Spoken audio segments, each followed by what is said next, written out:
Siguraduhin nyo kilala nyo ang mga kasabay nyo sa sasakyan. Kasi baka mamaya, magaya kayo sa babaeng hindi nasasakay sa kotse ng kaibigan niya.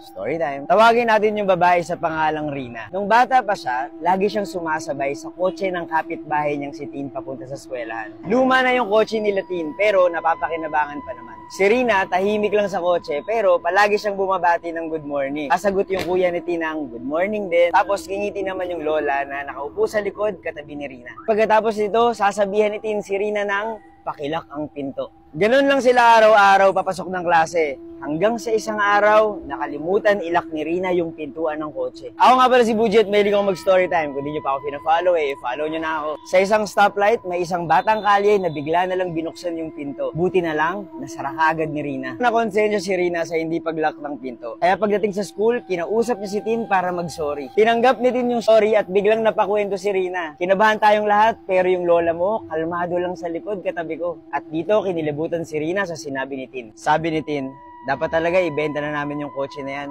May nabangga kasi si daddy dyan a few years ago. Isang matandang babae. Sinakay namin sa kotse. Dyan umupo sa likod kung saan ka usually umuupo. Kaya lang, doon na siya namatay. Hindi na siya umabot ng buhay sa ospital. Malamang sa malamang na yung matandang babaeng nasagasaan ng daddy ni Tin, ay yun din yung lola na katabi ni Rina sa likod ng sasakyan.